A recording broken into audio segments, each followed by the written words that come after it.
This was once a daily event, but getting these three together for a Downing Street press conference is these days an indication that there has been a significant development. Today it was the arrival of a new variant in the UK, one which appears to spread quickly and experts say may reduce the effectiveness of the vaccine.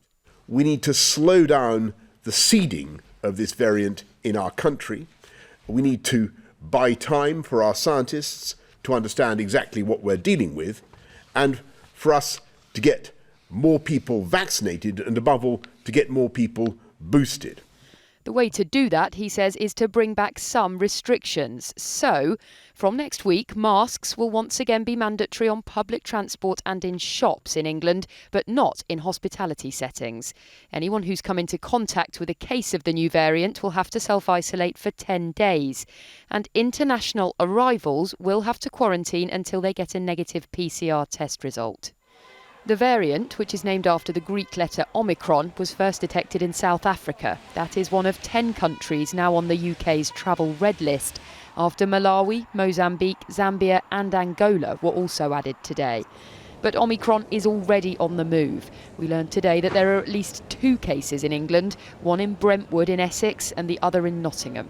The 2 individuals concerned are self-isolating alongside their whole household, whilst further tests and sequencing is carried out and contact tracing. The 2 cases are linked. Delivering booster jabs is now an even greater priority, and there are decisions to be made about who should get one. The first one is actually extending down in adults, down to people 18 for a booster vaccination, and I do think that's probably the most urgent of the decisions they will have to take. And work is already underway to tweak existing vaccines to better combat the new variant. While vaccines and boosters are really good, really important, we need, as European countries have discovered, we need to do more to bring the infections down. Like, for instance, the government acting to ensure that all public spaces are adequately ventilated. Like, for instance, allowing people to work at home. Like, for instance, giving people the resources they need to self-isolate. The measures the government has put in place today will be reviewed in 3 weeks. The Prime Minister has said he is confident that we're on course for Christmas, which is more than can be said for the Downing Street tree.